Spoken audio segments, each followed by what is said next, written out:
What's going on, guys? It's your boy Neeks, back with some news in the sporting world, and this time we're talking about Formula One and a merry-go-round in Formula One, even during this lockdown period.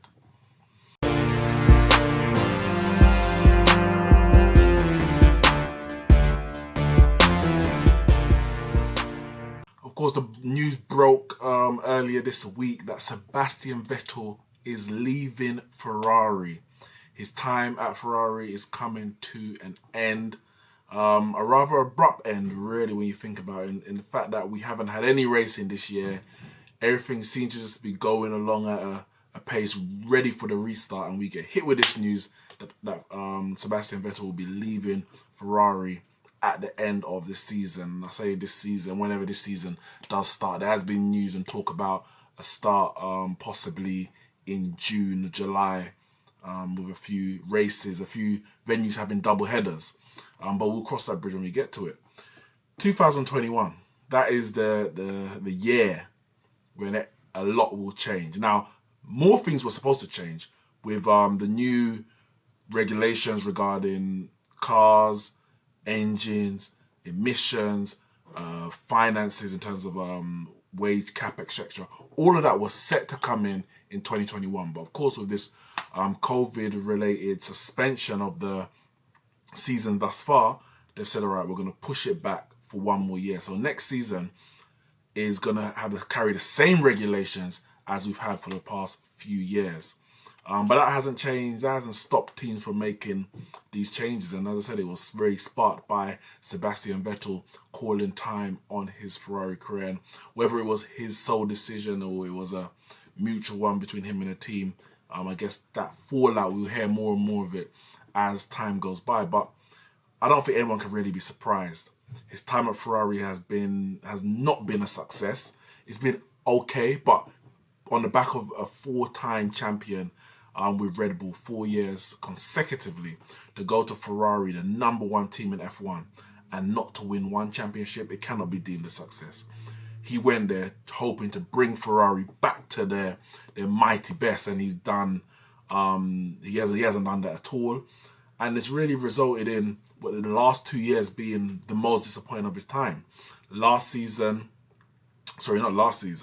before, where they had arguably the best car, especially for the first half of the year, and they've somehow conspired between him and the team, the engineers, etc. They conspired to relinquish relinquish the lead and give up the title to Mercedes and Lewis Hamilton.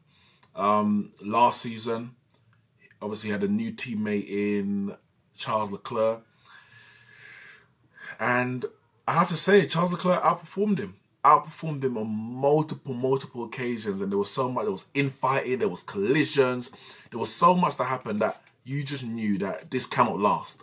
And who are Ferrari, who are the Scuderia going to put their faith in? And is it going to be a four-time champion who is coming to the end of his career, who is not as powerful as he once was, or are they going to put their faith in an upcoming driver looking like a future world champion? When you saw the way that him and Verstappen were taken to the racetrack in multiple races last year, you saw two future world champions, two future faces of F1. And Ferrari, they were never going to let Leclerc go. It was always going to have to be Vettel. As I said, it hasn't been as successful as there's hope. Not all down to him, but he has to take some of that blame. And of course, him leaving, it leaves a seat open. Who moves into Ferrari? Now, for me personally, I was like, get Ricciardo. Get Ricciardo. He's an experienced driver. As good as Leclerc is as a driver, he's inexperienced. And you can't turn your nose up at experience. It's so very important, which we've seen in many years. None more so than even like last year and the year before. We see the likes of Lewis Hamilton, the way that he manages his car in certain situations, or manages the title race, the positions, etc. It's that experience, that race winning experience, that title winning experience that really comes to the fore in the moments that you need it. Now, I know Ricciardo hasn't won any titles, and maybe that's why he he didn't want to go to Ferrari, I don't know, in the fact that he might have to be a number 2 driver behind Leclerc. And that alone will create some problems because Ricardo would argue that, no, I'm 30 years old. This is a young buck who just come into F1. This is one of my last few opportunities to actually go and win a title. If I'm going to a team like Ferrari, I'm going there to win, not to play second fiddle and nurture another person to come and go win the title. So that may have created his own issues. But that would have been my backing.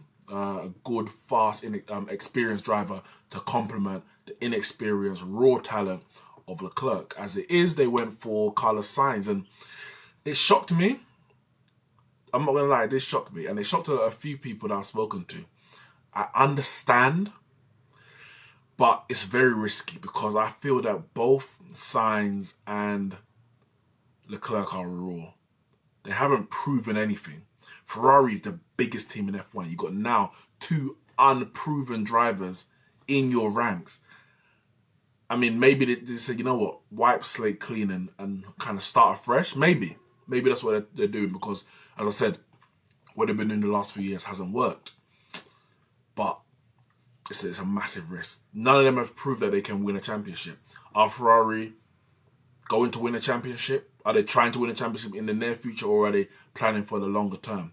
Carlos Sainz, even last year, at times he was out-qualified and out-raced by Lando Norris, who was a rookie. He had a decent 2019, but it wasn't great. It wasn't, I don't know, for me, it wasn't Ferrari worthy. But then again, that's Ferrari of old. Maybe this is the Ferrari we're having to expect, because is Carlos Sainz going to do worse than Vettel did last year and potentially would have done this year and in future years? Because he was on the decline. But it shouldn't just be a case of, oh, let's get someone who can do what Vettel's done. They want to go one better than that. So I'm not going to lie, that did surprise me. He's a good driver. Is he Ferrari quality? We have to wait and see. I'm yet to see the evidence of that. And as I said, for me, it would have been Ricciardo going to Ferrari. McLaren's Sainz went to Ferrari. That opened a seat up at McLaren. And Ricciardo has moved from Renault to McLaren. He signed a 2-year deal with Renault, coming up to 2 years ago. And it was a £40 million deal. They put a lot of investment into Ricciardo, the plan in terms of building a team, using his experience and his ability as a driver to build a team that is capable of challenging, being the best of the rest, you might say, or challenging for podiums. And he's definitely got the ability to do that. He's done that on many, many occasions. Now, he obviously doesn't have faith in the team. If he's bailed on them after 2 years, he doesn't have faith in the team, or he knows he's coming to the end of his career. McLaren look like they are the best of the rest as it stands, and he wants to really get in on the act in what may be the last, the twilight of his career. McLaren, for the last couple of years now, they've been spoken about having the best chassis, but the engine hasn't been good. We know Alonso was there when he bought into the plan, and for him it didn't work out, and he left. But last year they showed that they've got race pace. They've got the ability to compete at a much better level than they were a few years before. In 2021, they will be getting a Mercedes engine. So now they're going to have the pace, as well as the design, the model, the engineers, and the backroom team to put a quality car on the track. They now got the engine to back that. Added to that, the experience of Ricciardo and the inexperience, but the raw talent of Lando Norris, that can be a very, very dangerous team. Very dangerous team.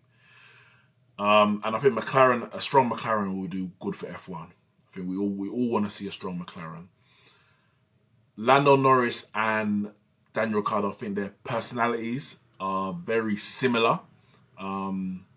you know, no one really has a much bad word to say about Ricciardo anyway. But Lando Norris is that bubbly kind of character, which I feel will benefit the team. You're not going to have the infighting that you might get with someone like a Vettel or an Alonso, or possibly even a Hamilton at times.